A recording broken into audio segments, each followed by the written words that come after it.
한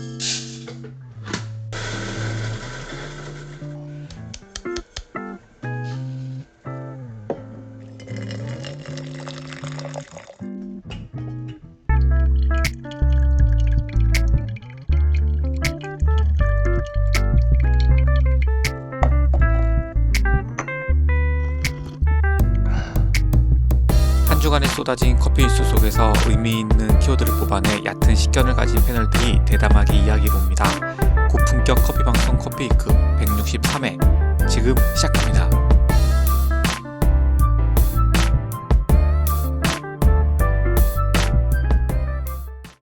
안녕하세요. 커피 만드는 마케터 윤호입니다. 안녕하세요. 원두 속에서 헤엄치고 싶은 로빈입니다. 한 주 동안 어떻게 지내셨나요? 드디어 어반 브루잉에 가봤습니다. 그러게요. 드디어 오셨네. 네, 기습은 아니고 그 제주에서 핫하다는 네, 그곳에 갔다 왔죠. 네. 줄이 한 10m쯤 서 있는 거 보셨죠? 네, 못 찾을 수 없더라고요. 저희 허언증으로 신고당하는 거 아니에요? 근데 좀 가서 어떡하죠? 입맛을 버리고 와가지고 제가. 왜요? 너무 맛있는 걸 주셔가지고 집에 있는 커피들이 지금 너무 다 어떤 건 먹다가 콜드브루는 먹다가 진짜 너무 맛이 없어서 버렸어요. 진짜 내가 준 것 때문에? 정말 최근에 들어 뭐 다른 데도 맛있는 커피숍이 있는데 제가 요즘 최근에 커피숍을 안 가잖아요. 가봤자 스타벅스 가고 하니까 정말 스페셜티 커피 집에 갔다 온 거를 느끼고 왔어요. 제 미각이 다시 살아 움직이는. 네. 오랜만에 그 입안에 향수 뿌리는 느낌을 또 받으셨군요. 느낌을. 그렇죠. 얼마 전에 뻘다방 갔다 와서도 그 커피 다시 마시고 싶다 막 그런 생각 들었었는데 예. 저희가 어반 브루잉 갔다 오고 나서 더 그런 생각이 들더라고요. 커피 진짜 이거는 뭐 위너닝 카페라서 그런 게 아니라 맛있는 커피 괜찮았어요? 네, 커피로 큐레이팅 해 놓으셔서 그런지 몰라도 정말 맛있었어요. 이게 뭐 딱히 뭐 흠잡을 데도 없고 레시피도 잘 잡아 놓으셔가지고 클린하고 그때 커피 종류를 한 디카페인까지 포함해가지고 한 4가지를 먹고 온 것 같은데 정말 호강했습니다. 뭐 마음 같아서는 거기 있는 거 다 먹고 싶었는데 그러다 또 밤에 잠 못 잘 것 같아서 다행이네요. 커피가 또 이 전문가분께서 답셨는데 아이고 제가 무슨 전문가인가요? 저는 그냥 취미를 딥하게 그냥 조금 남들보다 더 좋아하는 것 뿐인데. 그나저나 그 유튜브 아주 재밌게 잘 보고 있어요. 저도 운영하고 있는 채널이기는 하지만 제가 로빈님 방송을 매주 기다린다니까요. 위너님한테 재밌다는 얘기를 처음 들은 것 같은데. 로빈의 커피 실험실 이거 주제 참 잘 잡았어요. 이번 거 너무 재밌더라고요. 그래서 그런지 구독자분들도 좀 많이 늘어나더라고요. 근데 조금 아쉬운 게 제가 이거를 댓글에도 어떤 분이 또 남겨주셨는데 동일한 생두를 또 볶아가서 같이 비교를 해줬으면 좋겠어요. 그게 볶은 게 있었거든요. 네네네. 그래서 그걸 후속으로 또 가야 되나. 근데 맛 차이가 그렇게 많이는 아니고 그냥 구별할 수 있을 정도는 되거든요. 이렇게 딱 커핑이라든지 커피를 마셔봤을 때 그 정도라서 이걸 어떻게 좀 풀어낼지 고민 중이에요. 아니면 다른 걸로 새롭게 또 그렇게 하거나 생각 중이에요 지금. 네. 이번 거는 가양을 그러니까 일부러 하신 거잖아요. 포도주의 향을 그렇죠. 입혀본 거죠. 공병을 이렇게 포도주 병을 세척하고 거기다가 넣으신 이유는 따로 있어요? 이게 세척을 안 하면은 이게 발효시키는 과정에서 곰팡이가 생길 수도 있어서. 그렇구나. 그 와인이 안 그래도 뭐 알코올이 있다고 하긴 하지만 달달한 그 당 성분이 또 있잖아요. 이거 처음 들으시는 분 계실까봐 제가 간단하게 설명드리면 이번에 로빈이 유튜브를 통해서 커피 실험을 진행한 내용은 포도주를 다 먹고 나서 그 안에 생두를 집어넣어서 3개월 동안 숙성을 시켰다가 이제 그걸 볶았을 때 과연 어떤 향이 날 것인가에 대해서 실험을 굉장히 긴 실험이었어요. 그러면 3개월 아니, 원래는 일주일만 숙성시키려고 했었거든요. 근데 로스팅을 할 타이밍을 잘 못 잡아가지고 오히려 더 잘 됐네. 그죠? 네, 더 깊이 향이 밴 것 같아요. 네. 그래서 나는 그냥 아예 가양을 시킬 거면 그냥 포도주 속에 퐁당 시켜버리면. 그래서 포도주에 넣고 하는 거를 유튜브 혹시나 해서 찾아봤는데 어떤 분은 생두에다가 와인을 넣고 끓이신 다음에 그거를 증발시킨 후에 아예 그 안에 그 생두 안에 와인을 넣어버리는 거죠. 그 알코올 성분 다 날리고. 그래서 그걸 말린 다음에 그걸 로스팅 하시는 분이 있더라고요. 로빈 또 한 3개월짜리 해보세요. 그냥 3개월 동안 숙성을 시켜보세요. 그 안에다가. 안에까지 싹 빼게. 그래서 근데 이게 또 건조시키는 게 또 시간이 걸릴 것 같아서 한번 해볼게요. 이게 겨울쯤에 해볼게요. 지금 여름 좀 날씨가 좀 따뜻하면은 이게 또 상할 수도 있을 것 같아서. 약간 알코올 프로세스, 내추럴. 그렇죠. 와인. 그 허니 프로세스도 제가 한번 할 거예요. 진짜? 진짜 말 그대로 허니 프로세스? 예. 그거만 하면 또 허전하니까 다른 것도 지금 제가 생각해 본 게 있는데, 가만히 있다 보면은, 이것도 그 사람들이 가끔씩 TV에서 보면 요즘 많이 하잖아. 너튜브라고 해가지고. 이거는 너튜브 각? 유튜브 각? 뭐 이러니까. 저도 메모장에 지금 채워놓은 것만 해도 바로바로 할 수 있는 것들이 지금 16개를 좀 채워놨거든요. 원래는 기획은 52주짜리를 기획을 했는데 그 중에서 빨리빨리 할 수 있는 것들로 먼저 선별을 한 것도 있고, 더 추가된 것도 있고 그래요. 예. 자, 아무튼 저희 커피크 채널이 팟빵은 약간 우리 좀 정보 전달하고 좀 진지하게 간다면 유튜브는 재미있게 풀고 있어서 커피 예능이잖아요. 커피 예능 쪽으로 풀고 있어서 여러분 저희 유튜브에서도 커피크 채널 구독해 주시면 좋을 것 같습니다. 자, 로빈님 광고 한번 듣고 갈까요? 네, 커피 위크는 여러분의 구독과 하트로 성장하고 있습니다. 팟빵에서 꼭 구독 버튼과 하트를 눌러주시고 콘텐츠 제작을 지원하고 싶은 분들께서는 팟빵 후원 페이지에서 정기 후원 또는 일시 후원으로 지원해 주실 수 있고요. 광고 지원 문의는 마이커피위크 @gmail.com으로 보내주시면 자세하게 안내해드리겠습니다. 유튜브, 인스타그램, 페이스북도 있으니까 많이 찾아주시고 유튜브는 저희 지금 라디오 방송하고는 조금 색다른 내용들이 있으니까 꼭 한번 찾아주세요. 네, 제가 광고 듣는다고 했는데 공지를 읽어주셨네요. 저희 광고 듣고 올게요. 2012년 제드커피로 시작된 심해처럼 짙고 깊은 콜드브루를 만드는 아비스 커피. 한국의 더치커피가 알려진 시점부터 독자적 추출 방식을 연구한 우리는 현재 전국 유명 로스터리 카페에 콜드브루 커피를 공급하고 있습니다. 콜드브루 MD OEM 제조 전문 아비스 커피. 네, 이번 주는 저희가 커피 왜요? 제가 정신이 지금 오락가락한 것 같아서 긴장을 했나 내가? 아니 방송 163회째 하고 있는데 긴장을 해. 네. 아니 저는 오늘 새별 오름에 다녀왔거든요. 예, 사진 찍어서 올리신 거 봤어요. 새별 오름에 되게 또 사진 찍기 좋은 장소를 사람들 없으면서 그런 장소를 누가 알려줘서 브이로그 찍고 오셨구나.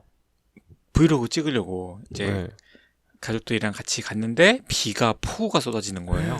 맞아요. 오늘은 제주하고는 너무 대조적으로 여기 육지에 계신 분들은 아까 저희 카카오톡 단체 채팅방 보셨죠? 그냥 아직 복습해야 돼요. 네. 아니요, 그냥 사진만 보셔도 하늘 사진 배틀이 막 이루어졌었어요. 아, 진짜요? 너무 맑은 날씨. 예. 너무 좋았어요, 날씨가. 예. 그랬구나. 여기는 오늘 되게 안 좋았거든요. 그래서 얼른 잠깐 비 살짝 올 때 사진 찍고 이제 집으로 왔는데 집으로 오는 길에 무지개가 전 태어나서 그렇게 굵은 무지개는 처음 봤네요. 얇은 무지개가 아니라 무지개 한 4개를 합쳐놓은 듯한 폭이? 그런 무지개를 봤어요. 4개. 그래서 이게 제주에 사는 맛이지 하면서 또 왔거든요. 제가 인생의 무지개를 제일 많이 본 곳이 제주도거든요. 네.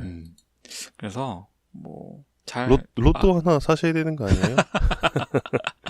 4를 넣어서 아, 무지개가 무지개가지고. 또 7이니까 4, 7 이거 2개 넣어서 로또 한번 사보세요. 네, 알겠습니다.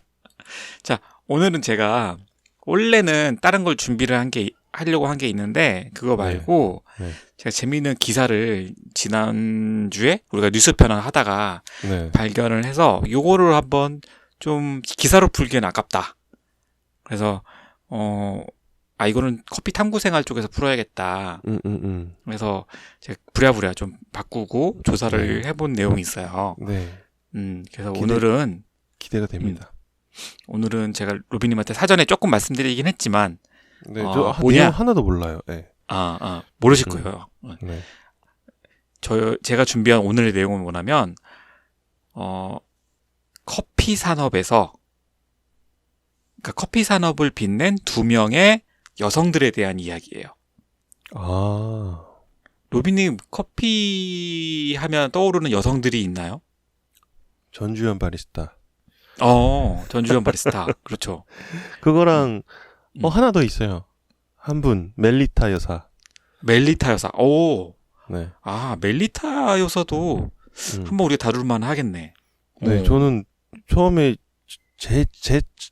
저의 첫 드리퍼가 멜리타였거든요. 네. 그래서 그거는 알고 있었어요. 자, 멜리타 여사분도 로빈님이 한번 네. 준비를 해주세요. 멜리타 분은 이게 아무래도 기업이다 보니까 네. 역사도 길고 하다 보니까 풀 게 아니, 되게 많을 것 이거는 같은데. 네, 브랜드 편으로 해서 그 위노님이 커피 그 생활백서 쪽에서도 한번 다뤄주셔도 좋을 것 같아요. 제가 뭐 브랜드에 대해서 자세하게 아는 건 아니지만 나중에 뭐 기회가 되면 제가 해도 되고요. 예. 유튜브 커피 생활 백서에서 한번 풀어봐라. 네네. 그것도 나쁘진 않네요. 하리오부터 해가지고 고노. 근데 제가 그거는 어떻게 보면은 네, 알겠습니다. 알겠습니다. 한번 커피 탐구 생활은 어차피 길게 가는 거니까 그거는 네. 따로 준비하고 네. 백서는 5분에서 10분짜리니까 제가 또 상식 차원에서 준비를 한번 해볼게요. 자, 그 2개 정도 멜리타 여사, 전주현 바리스타. 또 다른 분들은 얼굴은 해놨다. 몇 분 알긴 아는데 이름이 생각이 안 나네요. 네. 그런데 이제 그분들은 멜리타 여사는 글로벌이라고 해서 외국분이고 전주현 바리스타는 한국 사람이고 네. 또 생각나는 분이 있을까요?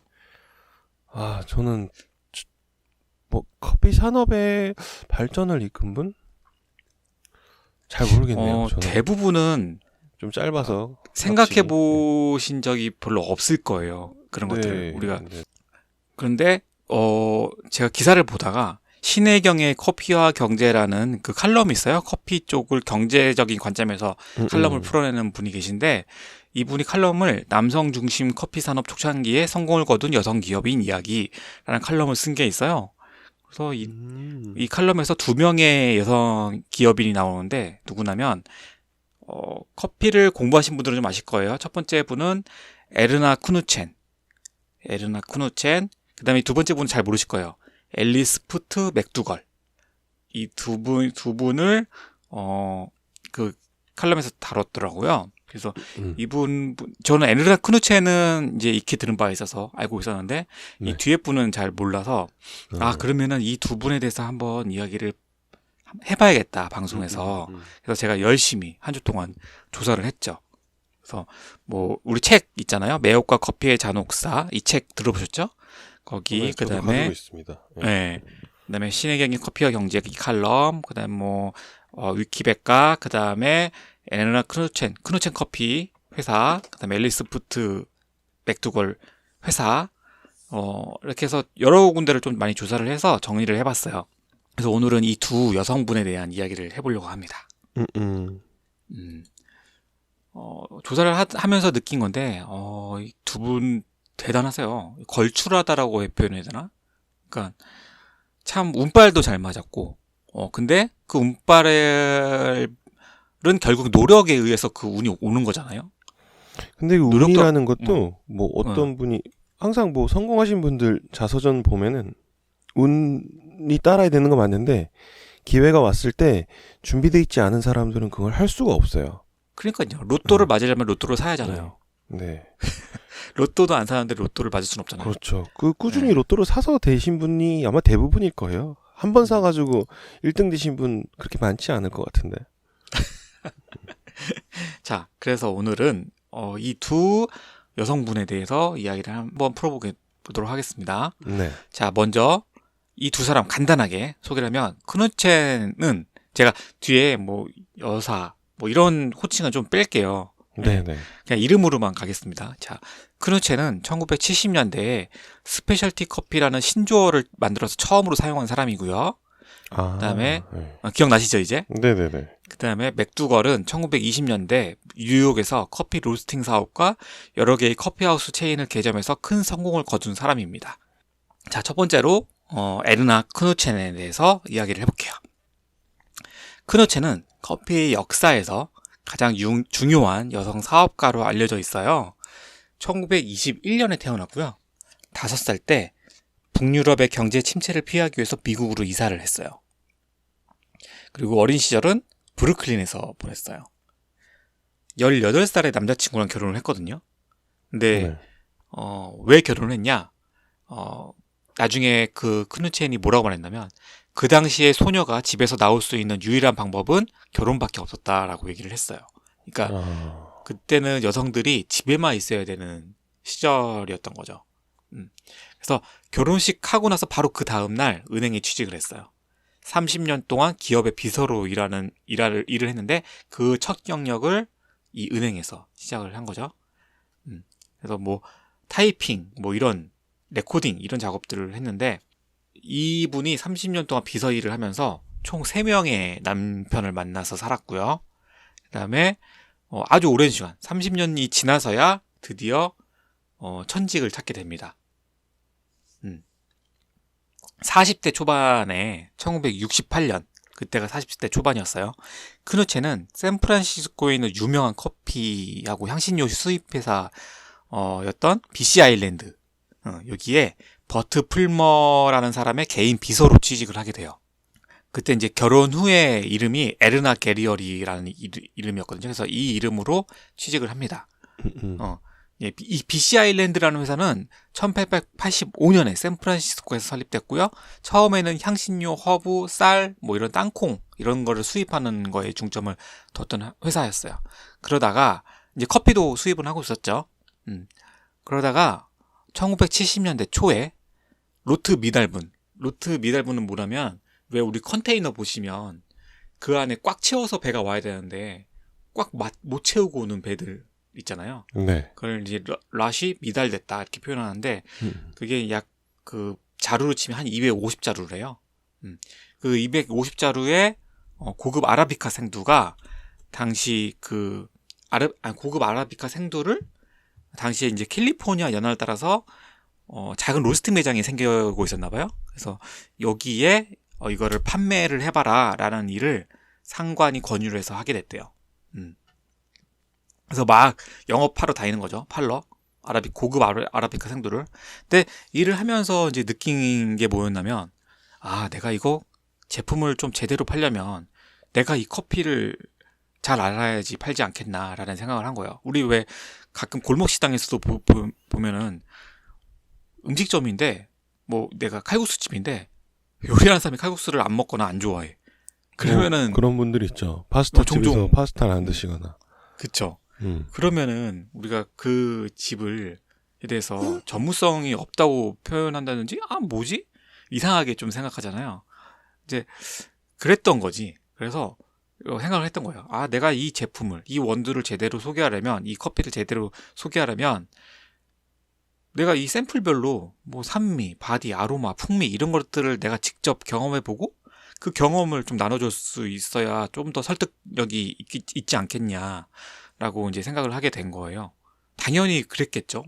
그런 생각을. 그래서 사장한테 커핑할 수 있는 커핑 기술을 좀 가르쳐 달라고 이제 졸랐대요. 근데 사장은 당연히 설득을 당했겠죠. 왜냐면 필요한 기술이니까. 그래야 고객한테 많이 팔 거니까. 근데 이 당시에 커핑실의 직원들은 모두 남자였대요. 1970년대 초만 해도. 그래서 절대로 커핑실에 이 크누첸을 들어오지 못하게 했다는 거죠. 어떤 일이 있었냐면 크누첸이 이런 얘기를 엿들었대요.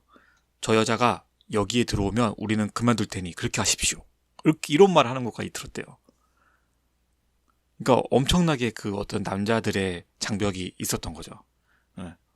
지금은 안 그러잖아요. 지금은 뭐 컵테이스트 챔피언이 여성분들이 나오잖아요. 그죠?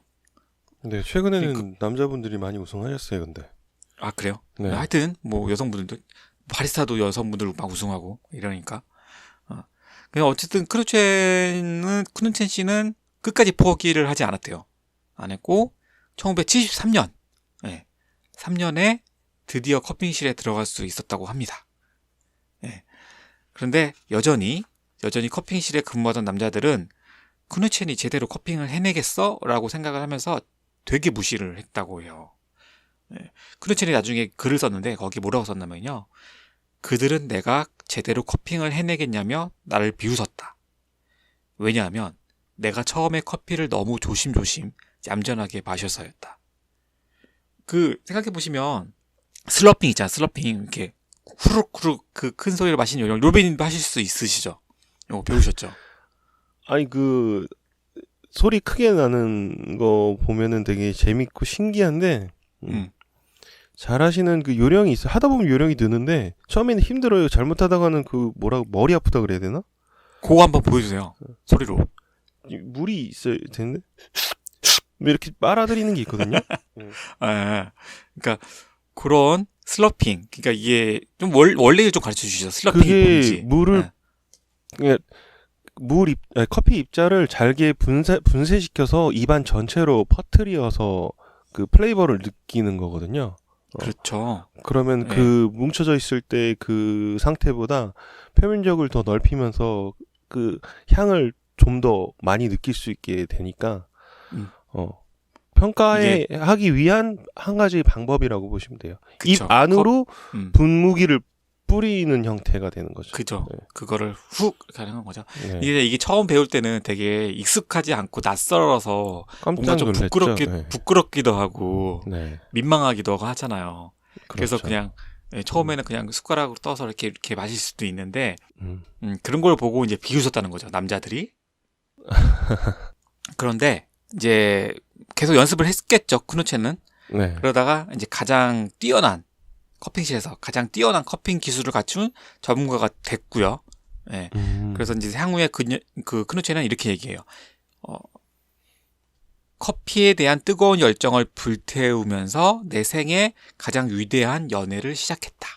이렇게 표현을 했어요. 근데 실제로 미각 감각이랑 기억 감각이 엄청나게 뛰어났대요. 예. 그래서 이렇게 열심히 하는 모습을 보여주니까 이런 열정, 그걸 열정이라고 하잖아요. 열정, 그리고 이런 전문성이 생겨났을 거 아니에요? 그래서 결국 이 로스팅 업자들의 마음까지 사로잡게 된 거죠. 네. 당시에 이제 그 크누첸은 품질 좋은 생두를 녹색 보석이라고 불렀대요. 그린 주얼라고 불렀는데 이 녹색 보석에 대해서는 1인자로 전국적인 명성을 얻게 됐다고 합니다.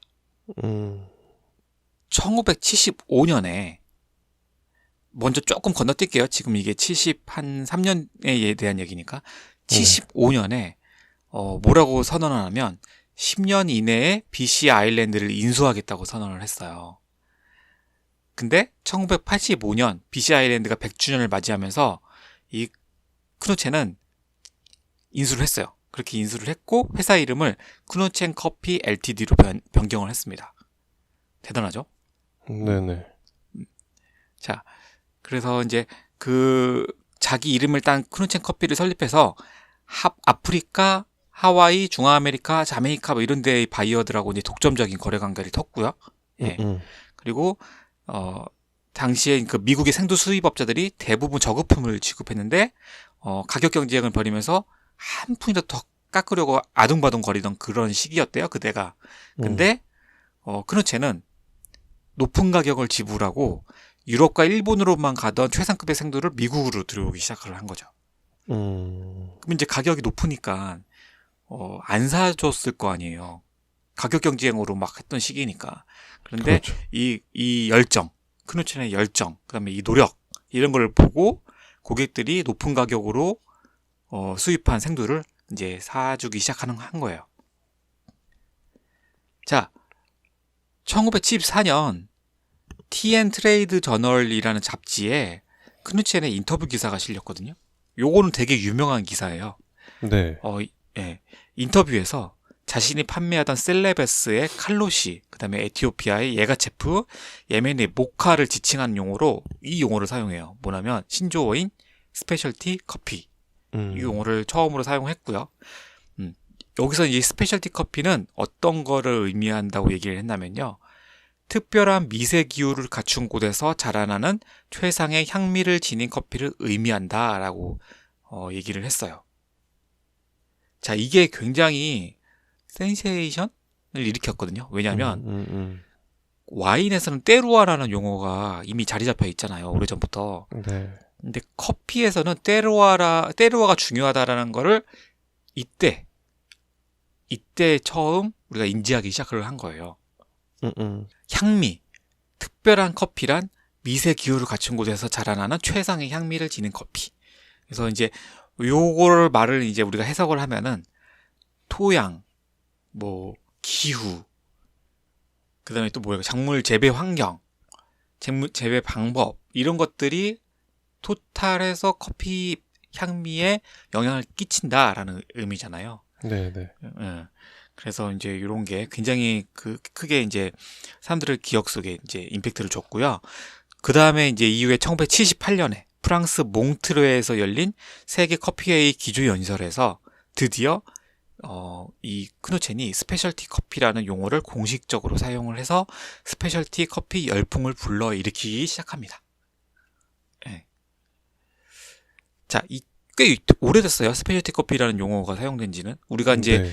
우리 귀에 익숙하게 조금씩 들리기 시작한 거는 2000년대 초인데 지금이야 뭐 되게 뭐 TV에서도 나오고 광고로도 사용되고 막 그러잖아요. 그렇지만 1978년에 이미 스페셜티 커피라는 용어가 공식적으로 사용됐다라는 거고요. 2018년 6월에 작고를 하셨어요. 나이가 96세. 꽤 오래 사셨잖아요. 근데 제 아버지는 에드윈이라는 분인데 이분은 100세가 되기 3개월 전에 작고를 했어요. 그러니까 굉장히 장수 집안이에요. 그죠? 로비님은 좀 집안이 장수 집안이신가요?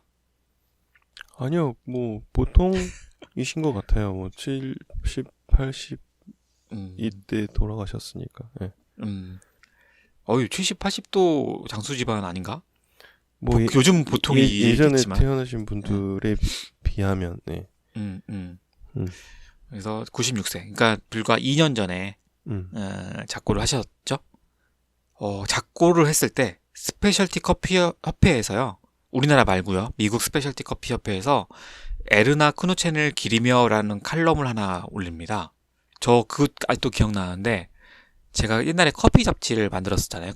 카페에톰이라는. 만들 때 살아 계셨겠네요. 그때 살아 계셨겠죠. 이 카페에톰에 왜 편집자의 글 해가지고 앞 첫머리에 이렇게 쓰는 거 있잖아요. 네. 매 월마다. 그때 누가 작고를 했냐면 스티브 잡스가 작고를 했어요.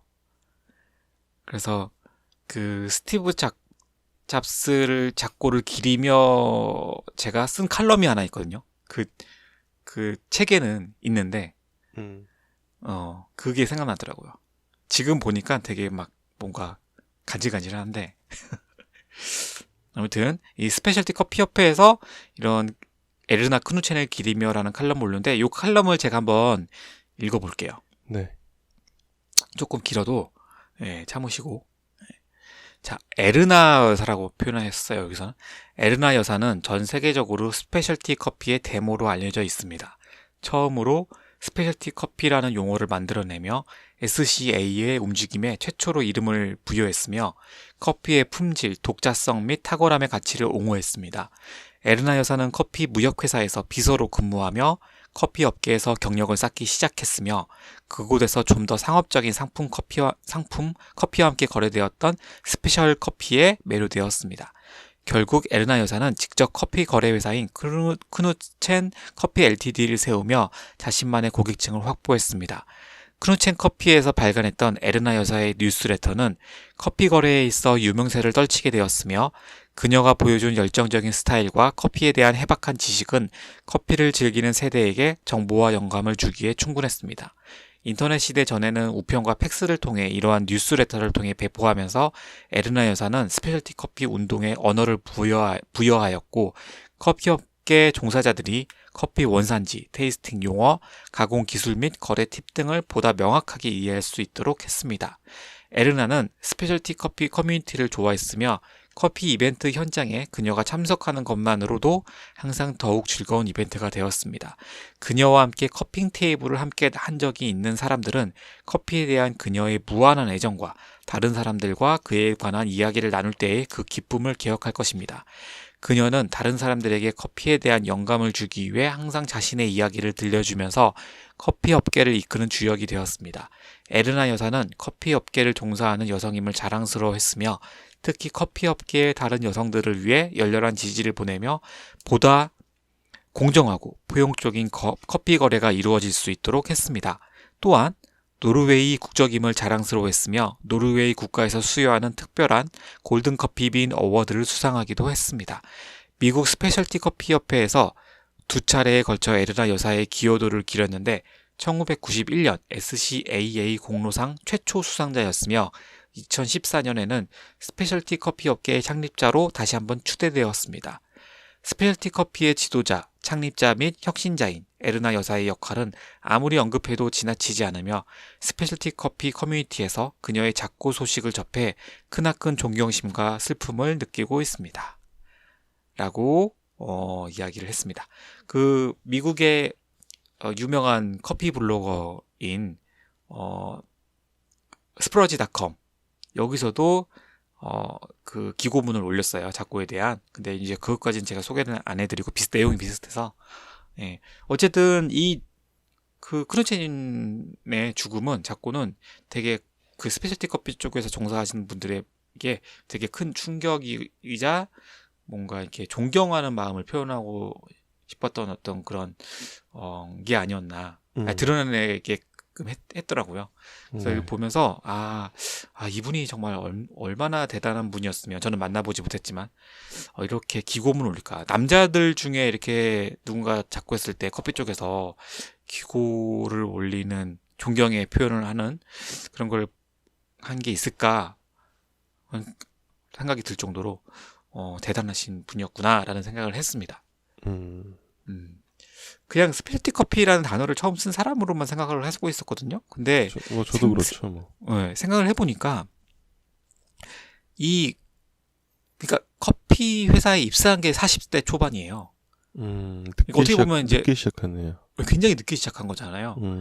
거의 로빈님 또래 아닌가요? 그러면 그때 당시로 치면 40대면 저랑은 좀 다르죠. 하여튼 위누님 나이 때. 감사해요. 초반이라고 네. 해서. 아무튼 되게 늦게 시작을 했어요. 그러니까 그 남아있는 사진들 보시면요. 커핑하고 있는 사진들, 커피와 관련된 사진들 보면 다 연령이 막 60대 넘어서 본격적으로 활동을 했으니까 40대 초반에는 이제 조금씩 커피 공부하던 시절이니 굉장히 사진을 보면 할머니거든요. 그 당시엔 또 얼마나 겉늙어요. 그 외모가 꾸미고 막 이런 게 발달했던 시절이 아니니까. 그러니까 굉장히 어르신이 젊은 사람들이랑 커핑하는 모습들이 보이거든요.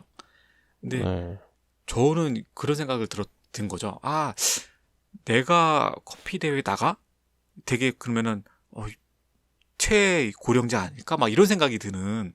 근데 생각해보면 이분을 보니까 뭔가 좀 용기를 얻는다고 해야 하나? 그런 생각이 들더라고요. 저는 지금은 못 나가는데 경제적인 여건이랑 시간적 여유만 있다면은 못 모르고 대회에 계속 출전을 해봤었는데 지금은 위누님 지금 말씀하셨던 것처럼 나이 들어서 뭔 주책이냐 그 생각도 잠깐 해봤거든요. 네. 근데 저는 꼭 나중에라도 계속 나가보고 싶어요. 예. 그러니까요. 저도 그래서 한번 나가봐야겠다. 제주에서 브루잉 대회 같은 게 있다면 한번 해보고 싶다. 라는 생각을 좀 하게 됐고요. 네. 나이가 뭐가 중요하겠냐 이런 생각이 들었어요. 그렇고요. 자, 이렇게 해서 이제 제가 크누첸에 대한 정리, 크누첸 여사님에 대한 정리는 이제 끝냈고, 두 번째 이제 제가 준비하신 분으로 해볼게요. 아까 제 앨리스 푸트 맥두걸이라는 그 여성분인데요. 이분은 그렇게 자료가 크게 많지가 않아서 제가 아까 그 신혜경 씨가 쓴 칼럼이랑 그 다음에 앨리스 푸트라는 곳의 회사, 그 다음에 위키백과를 참고를 했습니다. 자, 진행을 해볼게요. 자, 커피 역사에서 빼놓을 수 없는 또 한 사람의 여성 사업가, 바로 이 사람, 앨리스 푸트 맥두건인데요. 이분은 미국의 커피 도매상이자 식당가이자 사업가예요. 네. 1867년 5월 2일에 뉴욕시 워싱턴 스퀘어의 증조보의 집에서 출생을 했어요. 그러니까 크누첸 씨보다는 훨씬 더 오래전 분이에요. 자, 두 세대 위의 분이세요. 자, 맥두걸의 증조부는 1821년부터 1824년까지 뉴욕시 시장이었고요. 맥두걸의 아버지인 에머슨 푸트는 월스트리트의 재무 담당자였어요. 그리고 그녀 어머니는 주부였습니다. 네. 맥두걸은 아버지와 함께 유럽 출장을 많이 다녔대요. 그래서 그 유럽 출장을 다니면서 유럽 스타일의 어떤 레스토랑 그 인테리어 이런 거에 되게 영감을 많이 받았다고 합니다. 그래서 나중에 카페나 식당을 만들 때 이런 걸 되게 많이 적용을 했다고 해요. 아버지가 사업도 했었는데 아버지는 실패한 사업가였대요. 예, 그래서 맥두걸 어린 시절에 여러 비즈니스의 벤처 파산을 경험을 했다고 합니다. 그래서 아버지가 잦은 사업 실패로 재산의 상당 부분을 잃었다고 합니다. 20살에 맥두걸은 34살의 방문 판매원 사업가인 앨런 맥두걸이랑 결혼을 했어요. 근데 결혼 생활이 매우 불행을 했고요. 그녀의 자서전인 비즈니스 여성에서 자기의 결혼 생활이 두려운 환멸의 어두운 미로를 통해서 천천히 고통스럽게 진행되는 것 같다라고 묘사를 했으니까 얼마나 그 불행했는지 이 글만 가지고도 알 수가 있었죠. 자, 맥두걸이랑 앨런은 함께 세 자녀를 낳았거든요. 근데 아버지도 사업에 실패를 했잖아요. 근데 앨런도 실패한 사업가였다고 하네요. 남편이었던 커피 도매업자로 일을 했었대요. 근데 사업은 이제 성공하지 못했고요. 부가 악화되고 사회적 지위가 떨어졌다고 합니다. 그러다가 1907년에 남편 앨런이 매우 아팠는데 후두암에 걸렸거든요. 그래서 결국 40세의 나이에 사별을 했어요. 자, 가족은 그 돈이 거의 없었어요. 아까 사업이 계속 실패했다고 했잖아요. 네. 그렇기 때문에 일자리를 자녀가 3명이 있었는데 세 자녀를 부양하기 위해서 일자리를 얻어야 됐고요. 남편이 커피 수입업자였다고 했잖아요. 아까 도매상. 그래서 그 뉴욕에 직접 그 맥두걸이 사무실을 열어서 커피 업계에 뛰어들었대요. 남편이 하던 일을 하기 위해서. 그래서 커피 사업은 1907년에 AF 맥두걸이라는 이름으로 시작됐는데요. 이 당시만 해도 여성이 사업을 해 라는 그러면 나는 거래 안 할 거야. 이런 편견이 있었나 봐요. 그래서 비슷하네요. 네, 가짜 이름을 사용했다고 합니다. 실명을 사용하면 사업 성공에 부정적인 영향을 미칠 수 있었다고 해요. 그리고 그 도시의 이제 상업 중심지인 프런트 스트리트에 커피 로스팅 작업을 수행하기 위해서 작은 방을 임대를 했다고 합니다. 당시에 여성이 이제 직접 로스팅 사업을 하는 경우가 거의 없었대요. 그래서 대부분의 커피 수입상들도 맥두걸이랑 거래를 하지 않으려고 했대요. 그런데 이제 뭐 불굴의 의지와 노력으로 결국 커피를 공급받아서 독자적인 블렌딩을 개발했다고 합니다. 그러니까 커피를 안 준 거예요. 여성한테. 여성 로스터한테. 근데 이제 달라고 이렇게 해서 독자적인 블렌딩을 개발했다고 하네요. 그러면 이제 팔아야 되잖아요, 이거를. 네. 팔아야 되니까 지인들과 친척들에게 매일 500통씩 편지를 써서요. 어려운 사정을 설명하고 커피를 사달라고 부탁을 했대요. 그렇게 해서 2년 정도가 지났는데 연 $2만 총 수익을 올렸지만 순이익은 1파운드에 4센트 정도밖에 안 돼서 굉장히 적었다고 합니다. 그래서 1928년에 자서전을 썼는데 여기에 이렇게 썼다고 해요. 이길 때까지 싸우고 또 싸우는 수밖에 없었다. 남자들은 오랜 세대에 걸쳐 이러한 결의를 다져왔고 여자들 또한 사업의 세계에서 승자가 되려면 이런 결의를 다져야 한다. 라고 기술을 했습니다. 미국 역사에서 볼 때 1920년대는 금주법과 대중의 사교 열풍에 힘입어서 미국의 대도시마다 속속 커피하우스들이 문을 여는 시기였대요.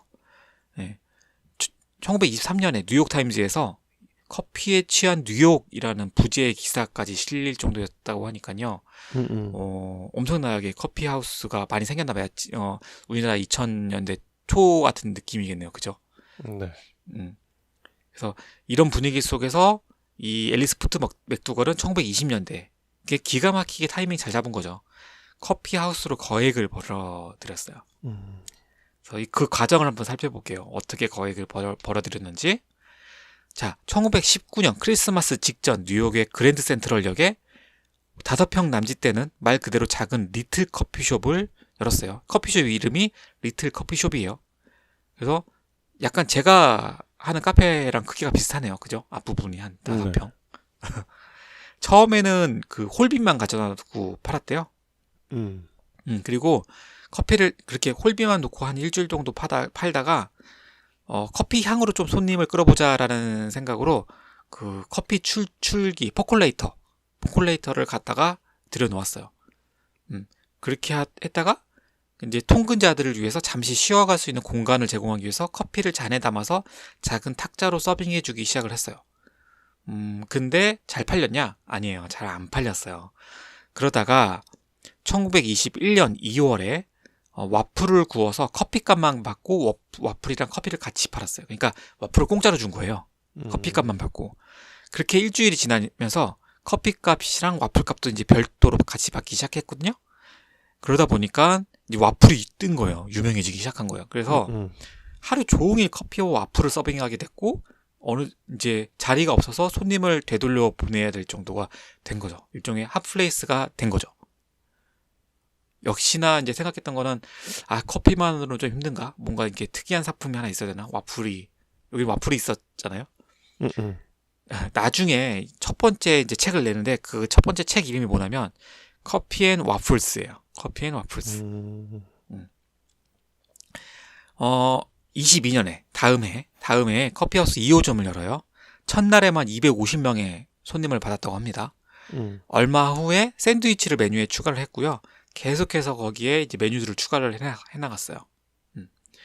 자, 1923년에 1년이 또 지났죠?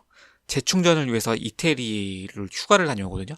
그래서 거기서 영감을 얻어서 2호점의 매장을 2배나 키웠어요. 층고가 5.5m예요, 높이가. 엄청나죠? 그래서 2층으로 꾸몄고 아래층 공간을 이태리풍 정원, 그 다음에 가게 이름도 코르틸레라는 이름으로 바꿨어요. 이태리풍 정원이라는 뜻을 가진 거예요. 그리고 그해 말에 23년 그해 말에 나폴리의 작은 광장을 모델로 해서 3호점 커피하우스 피아제타, 그다음에 1925년에는 플로렌스를 본드 4호점 피렌체, 1927년에는 5호점인 세빌리아, 이거를 계속해서 열어요. 그러니까 보시면 이탈리아의 어떤 도시 이름이 계속해서 카페 이름으로 되는 거죠. 그래서 1928년에 이제 자서전을 출간할 무렵에 전체 직원이 700명이었고요. 1일 방문객이 6,000명. 대박을 터뜨렸죠. 그래서 연수익이 200만 달러였다고 합니다. 28년에. 200만 달러면 200만, 20억. 1928년에 20억이었어요, 매출이. 와, 그거 어마어마한가요?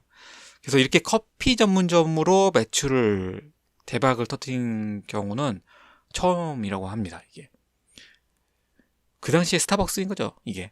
그래서, 이 맥두걸이 이제 경력이 끝날 무렵에, 뉴욕주 주변에 9개의 레스토랑과 커피하우스를 설립해서 소유를 했다고 합니다.